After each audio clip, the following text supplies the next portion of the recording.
বর্ধমান টুডের পক্ষ থেকে আজকে আমরা এসে গেছি চঞ্চল দাশগুপ্তর কাছে। চঞ্চল দাশগুপ্ত হচ্ছে বর্ধমান শহরের একজন প্রাক্তন ফুটবলার। ওনার কাছে আমরা ফুটবল নিয়ে আলোচনা করব। আমাদের আজকের আলোচনা ফুটবল কেন্দ্রিকই হবে। চঞ্চলবাবু বর্ধমানের নামকরা ক্লাবে খেলেছেন এবং সেই সময় উনি যখন খেলেছেন সেই সময় ওনার সঙ্গে অন্য যারা খেলেছেন অনেক প্রখ্যাত খেলোয়াড়রা খেলেছেন। আমরা সেই সব বিষয়গুলো সংক্ষেপে ওনার কাছ থেকে জেনে নেব। চঞ্চলবাবু, আপনাকে বর্ধমান টুরের পক্ষ থেকে স্বাগত জানাই। নমস্কার। আচ্ছা চঞ্চলবাবু, আপনি বর্ধমানের কোন ক্লাবে সবচেয়ে বেশি দিন খেলেছেন? অ্যাকচুয়ালি আমি প্রথমত বর্ধমানে আমরা লোক ছিলাম না, আমরা দমদম থাকতাম। আচ্ছা। আমার বাবা চাকরি সূত্রে এখানে ট্রান্সফার হয়ে এসেছিল। আচ্ছা। বাবা আগে মধ্যপ্রদেশে ছিল। বাবা এসে এখানে 79 থেকে বর্ধমান লোকোতে যে ক্যাম্পটা চলতো, বাবা ওখানে ফুটবল খেলাটা শেখাতো। এখন যেটা গৌতম সরকার এখন যেটা গৌতম দা শেখায়। আচ্ছা, ওখানে আপনার বাবা গৌতম দা আলাদা কোচিং করেছিল পরবর্তীকালে, কিন্তু অ্যাকচুয়ালি বাবা বর্ধমানের লোকোতে প্রথম খেলাধুলার সূত্র। অ্যাকচুয়ালি তখন লোকোতে ইতস্ততভাবে কিছু ছেলে ভালো খেলতো। ফুটবল প্রশিক্ষক মানে প্রশিক্ষণ আপনার বাবাই শুরু করেছেন? অ্যাকচুয়ালি বাবাই দলগতভাবে সবাইকে একত্র। আপনার বাবার নামটা জানেন? আমার বাবার নাম সুবীর দাশগুপ্ত। সুবীর কাকু বললে এখানে এই অঞ্চলে যারা পুরনো লোক তারা সবাই এক ডাকে ছেলে। তা ওইখানে বাবার কাছে প্রথম মানে খেলা শুরু। অ্যাকচুয়ালি আমি দমদমে ছিলাম বলে বলছি, সে কারণে আমি যে ক্লাবটায় খেলতাম, মানে আমরা যেখানে থাকতাম, বাবাও সেখানে জড়িত ছিল। দমদম অ্যামেচার ক্লাব, সেখানে মানে অনেক বড় বড় প্লেয়াররা খেলতো। তাদের সান্নিধ্যে আমি ছোট থেকেই ওদের সঙ্গে খেলতাম। মানে অ্যাকচুয়ালি আমাদের টিমে একটা সময়, আমি একটা কথা বলছি, 80 সালে বারাসাতে একটা মানে গোল্ড কাপ হতো। সেই সময় 1981-82 সাল। সেই সময় আমাদের টিমে বলাই মুখার্জি, অলোক মুখার্জি, হ্যাঁ এরা সব খেলতো। তার সঙ্গে আমি স্টপার খেলতাম। মানে অলোক দা, বলাই দা, অলোক মুখার্জি তো সাইড ব্যাকে খেলতো।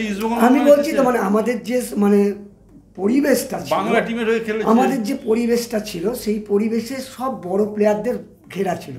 যার জন্য এবং ইভেন আমি একটা সময় মানে আমি নিজেকে ভাগ্যবানও মনে করি যে আমি অমলদার কোচিংয়েও প্র্যাকটিস করতাম। কেননা অমলদা আমাদের প্রতিটা শীতকালে আমাদের ওই টিমটাকে, দমদম অ্যামেচার ক্লাব যে বললাম আপনাকে, সেই দমদম অ্যামেচার ক্লাবে প্রতি শীতে সময় উনি ওই 3 মাস আমাদের প্র্যাকটিস করেন। অমল দত্তর কাছে কি শিখেছিলেন? ওই অমল দত্তের কাছে অমলদা আমাদের টিমটাকে প্যাকটিস করাতো। বিশেষত্বভাবে মানে অমলদার সঙ্গে যে একাগ্রতা, ফুটবলকে ভালোবেসে লড়াই করার ক্ষমতা, এগুলো আমি অনেক কিছু করে শিখেছি। তারপরে আপনি বর্ধমানে এলেন। এবার বর্ধমানে এসেছি। বর্ধমানে আসার পর আমি ফার্স্ট সুব্রত স্মৃতি সংঘ বলে আমবাগানে একটা ক্লাব ছিল। তো সেই টিমটায় প্রথমবারই আমি যখন খেলি, তখন সত্যজিৎ চ্যাটার্জি মানে বুবুন ওরা, তারপর গড়িয়ার দুটো ছেলে, তারপরে নিতাই বলে একটা ছেলে ছিল, খিদিরপুরে আমার সঙ্গে স্টপার ছিল একটা সময়। সেই নিতাই ওরা সব সই করেছিল সেবার বর্ধমানে। আপনার উদ্যোগে করেছিল সেটা? না, করেছিল ওরা। এখানে একজন ছিলেন, তিনি সই করিয়েছিলেন গড়িয়া থেকে। তা যাই হোক, ওরা সেইবার আমরা খেলেছিলাম। তারপরে আমি বর্ধমানে সব নামকরা ক্লাব বলতে ওই আরবিসি রানীগঞ্জ বাজার ইউনাইটেড ক্লাব, যেটা আপনার হরিবংশ দত্ত অ্যান্ড সন্সের বড় ছেলে টিমটা করতো। এখন কথা হচ্ছে আরবিউসিতে আপনি যখন খেলতেন, আরবিউসিতে আমি 3-4 বছর ছিলাম। সেই সময় তো আরবিউসি একটা নামকরা টিম। সেই সময় কি আপনার পাশে চঞ্চলদা, শ্যামলদা দুজনেই ছিল? অমর্ত্য ঘোষ, চঞ্চলদা, শ্যামলদা দুজনেই ছিল।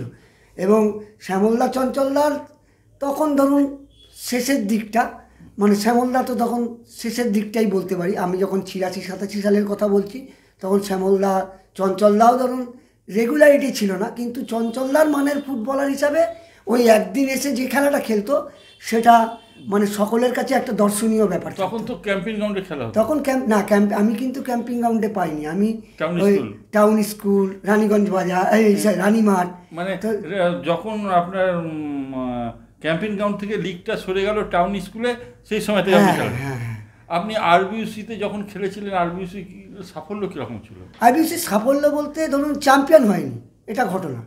আরবিউসি চ্যাম্পিয়ন হয়নি, কিন্তু ওই রানার্স, থার্ড এরকম পজিশন থাকতো। তখন মাঠে তো প্রচুর দর্শক হতো। হ্যাঁ, মাঠে প্রচুর দর্শক হতো। যেমন আমি বলছি, আমি লাস্ট আরবিসি যে বছর লাস্ট আরবিসিতে গৌতম দে বলে যে ছেলেটি মনমানে খেলছিল, যে ছেলেটি আমার মনে হয় সঞ্জয়ের থেকেও কোয়ালিটি বেশি ছিল, পরবর্তীকালে যে কোনো কারণেই হয়তো গৌতম ফ্লারিশমেন্ট করতে পারেনি, সঞ্জয় ফ্লারিশ করেছে। সঞ্জয় গৌতম দুজনেই কিন্তু, আমি যখন সিনিয়র বলতে টিমের সবচেয়ে, তখন কিন্তু সঞ্জয় গৌতম আমাদের টিমটাতেই খেলতো, আরবিসিতেই সে বছর। আরবিসি ছাড়া আর কোন ক্লাবে খেলেছেন? আরবিসির পরে আমি অগ্রদূত খেলেছি, অগ্রদূতে ভানু টিমটা করতে, ভানু সে বছর রথিনদাও করছিল, আমি গোলক, তারপরে আমাদের এখানে থাকে ইস্টার্ন রেলে চাকরি করে টোটন ডাকনাম অরুণাভ সরকার, ও আমাকে খুব ভীষণ ভালোবাসে দাদা বলে। ও তখন সবে উঠছে, রাইট ব্যাক খেলে, ইস্টার্ন রেলে পরে চাকরি পেয়েছে, ও সই করেছিল অগ্রদূতে। আশিস বলে যে ছেলেটি আপনার বড় ছোট নীলপুর থাকে, আশিস পাল, লেফট আউট খেলতো। আচ্ছা, ও কিন্তু আমার মানে আমি যে বছর তালতলা ইনস্টিটিউট ক্যাপ্টেন, সে বছর আশিস আমাদের তালতলা ইনস্টিটিউটে সই করেছিল এবং ভালোই খেলেছিল। কলকাতা তালতলা ইনস্টিটিউট? হ্যাঁ, আমি তালতলা ইনস্টিটিউট খেলেছি, সালকিয়া ফ্রেন্ডস খেলেছি, কালীঘাট খেলেছি।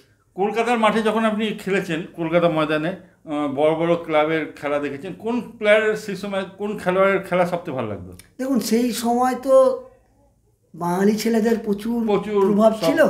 এখন যেটা মণিপুরি ছেলে ভর্তি প্রত্যেকটা টিমে, কিন্তু তখন কিন্তু বাঙালি ছেলেদের, আর আমি মনে করি তখনকার দিনের যে কোয়ালিটি ছিল, এখন হয়তো জাঁকজমক বেড়েছে। সত্যি কথা বলতে কি, আপনার দেখা মানে সেই সময় ভালো ভালো প্লেয়ারের কয়েকজনের যদি নাম বলেন। সেই সময় তো ধরুন, সেই সময় প্রচুর প্লেয়ার, মানে ধরুন সেই সময় মনোরঞ্জন ভট্টাচার্য, সুব্রত ভট্টাচার্য থেকে আরম্ভ করে তরুণ দে, তারপরে অনেক অনামী, আপনি বলাই মুখার্জি, তারপরে অলোক মুখার্জি তো বললাম, সুরজিৎ সেনগুপ্ত ধরুন 74-75 থেকে সুরজিৎ সেনগুপ্ত লাইম লাইটে চলে এসছে। খেলা দেখেছেন? আমি খেলা দেখেছি, আমি 76 থেকে। সুরজিৎ সেনগুপ্ত খেলা কেমন লাগতো? সুরজিৎ সেনগুপ্ত, আরেকজন স্বপন সেনগুপ্ত বলে একটা রাইট আউট, তার আগে রাইট আউট ছিল। আমি 76 থেকে গড়ের মাঠে তখন 60 পয়সা আর 1 টাকা 10 টিকিট পাওয়া যেত। কলকাতা ময়দানের খেলা দেখতে গেলে 60 পয়সা আর 1 টাকা 10 টিকিট ছিল। আমি তখন ইসমল সমর্থক ছিলাম বলে আমরা দমদম এলাকার একটা ব্যাচ ছিল, আমরা ওই লাইনে দাঁড়িয়ে খেলা দেখতাম। যেবার আমার মনে পড়ে, আপনি স্বপন সেনগুপ্তর খেলাটা, হ্যাঁ, যেমন মনে পড়ে আমার 77-এ সাবির আলী যে বছর ইস্ট বেঙ্গলে আসে, ওয়ারির সঙ্গে মোস্ট প্রবাবলি ফার্স্ট ম্যাচ খেলা ছিল, প্রচুর ভিড় হয়েছিল মানে। আর আমার দেখা জীবনে আরেকটা ঘটনা, যেটা জীবনে কোনো দিন ভুলিনি আমরা, 1980 সালে ইসমল টিম ভেঙে গেছে পুরো, সবাই চলে গেছে, শুধু মনোরঞ্জন ভট্টাচার্য, সত্যজিৎ মিত্র বলে একটা লেফট ব্যাক ছিল, মামা বলতো ডাকলাম ঘরের মাঠে সবাই, আর একজন ছিল মোস্ট প্রবাবলি রাইট ব্যাকের একজন ছিল। এই ছিল ইসমলের পুরনো টিম। সেবার মজিদ, জামশিদ, খাবাজি, 3 জন এসেছিল। হ্যাঁ, মজিদের খেলা শুধু না, আমি বলছি ওই পয়লা বৈশাখ তখন কলকাতা মাঠে ছোট ক্লাব বড় ক্লাব সবাই বার পুজো করতো। আমি ওই বার পুজোর দিন ইস্টবেঙ্গল মাঠে যা ভিড় দেখেছিলাম, আমার তো মনে হয় আজকে যে এই যে ডার্বি হয়, ওই ডার্বির থেকে বেশি ভিড় হয়েছিল ওই প্র্যাকটিস দেখার জন্য। বর্ধমানে আপনার সময় যারা খেলতো, অন্য ক্লাবগুলো, নাম করা ক্লাব কারা? দেখুন, বর্ধমানে সেই সময় কিন্তু অনেক ভালো ছেলে খেলতো, অস্বীকার করবো না, অনেক ভালো ভালো ছিল।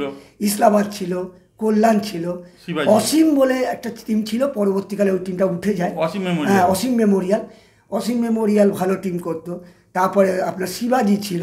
তখন কিন্তু বর্ধমানে 6-7টা টিম ছিল, আর ইউসি ছিল, 7-8টা টিম ছিল, বেশ ভালো মানের টিম ছিল ভালো সেই সময়। এবং তখন কিন্তু এখন যেরকম বাইরের ছেলে ছিল, তখন কিন্তু এত বাইরের ছেলে ছিল না, হয়তো দেখা যেত 2-3টে ছেলে বাইরের, বাদবাকি কিন্তু লোকাল ছেলে খেলতো। ভালো প্লেয়ার সেই সময়কার যদি নাম বলতে, দেখুন, আমি অনেকগুলো ভালো ছেলের কথা এখন এই মুহূর্তে মনে আছে। যেমন আমার দেখা বর্ধমান শহরের বুকে, আমার তো মনে হয়, এটা আমার হয়তো তর্ক বিতর্কে যাচ্ছি না, এরশাদ বাবু আর শঙ্কর থাপা বলে একটা হাফ ছিল। মানে আনডাউটলি আপনি যদি ওই সময়কার প্লেয়ারদের জিজ্ঞাসা করেন, যদি খেলা মনে থাকে, শঙ্কর থাপা আমাদের লোকোতে থাকতো। আর ওর মতো এত ভদ্র ছেলে এবং সেই মানের ফুটবলার কিন্তু আমি দেখি। তুষারদা আমাদের থেকে সিনিয়র। তুষারদার সম্বন্ধে আমি পরবর্তীকালে এসে শুনেছি, তুষারদার সঙ্গে ব্যক্তিগতভাবে আলাপ সেই রকম ছিল না, কিন্তু 2-1বার কথা হয়েছে। গণেশদা অবশ্য আরবিসি ক্লাবে আড্ডা ফাড্ডা মারতো।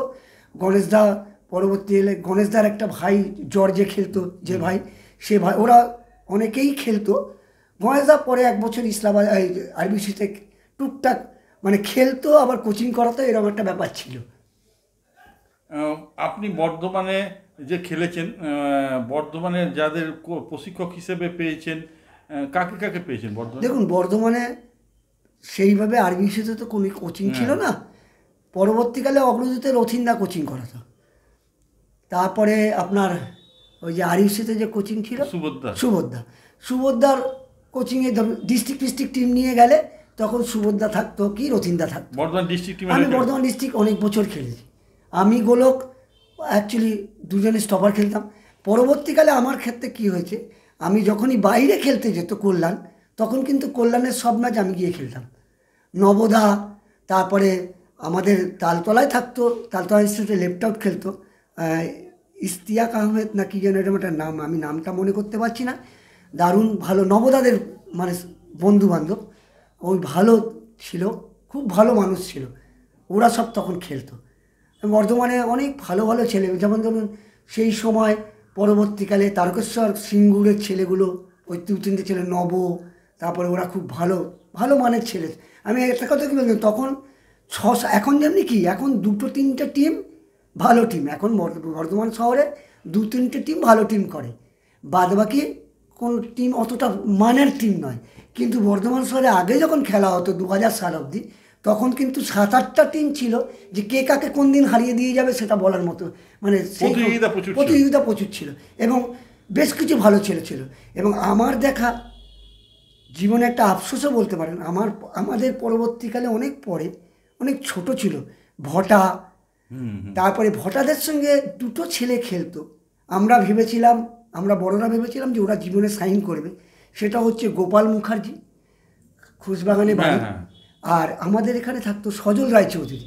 এই দুজনের জীবনে ওরা কিন্তু দারুণ মারো শুরু করেছিল, এবং আমার মনে হয় ওই রকম মানের হাফ এবং স্ট্রাইকার বর্ধমান শহরে খুব কমই দেখা গেছিলো। কিন্তু যে কোনো কারণেই হোক, মানে ওরা ঠিক মতো গাইডেন্সের অভাবে, বর্ধমান শহরে ওদের নাম আছে, আপনি ভেবেছিলেন তারা? না, আমি ভেবেছিলাম ওরা আরো, গোপাল মুখার্জি বলে যে কথা বলছি, যেটা যার দাদা এখন তৃণমূলের বোধহয় জয়দেব মুখার্জির ছোট ভাইটা, হ্যাঁ, ও কিন্তু বেসিক্যালি ভীষণ ভালো মানের প্লেয়ার হয়েছিল। মানে ছোট থেকেই বোঝা যাচ্ছিল যে এই ছেলেটা মানে যদি ঠিকঠাক ধরে রাখতে পারে, কিন্তু যে কোনো কারণেই হোক, গাইডেন্সের অভাবেই হোক আর যে কোনো কারণেই হোক, পুরোপুরি হারিয়ে গেছিল। যাই হোক, আমরা ফুটবল খেলা নিয়ে চঞ্চল দাশগুপ্তর সঙ্গে আলোচনা করলাম। বর্ধমান টুরের পক্ষ থেকে এই আলোচনায় আপনি অংশগ্রহণ করলেন, তার জন্য আপনাকে ধন্যবাদ জানাই। আমরা এইরকম বিভিন্ন বিষয় নিয়ে আলোচনায় থাকবো আগামী দিনে। দর্শক বন্ধুরা আমাদের সঙ্গে থাকবেন। অসংখ্য ধন্যবাদ।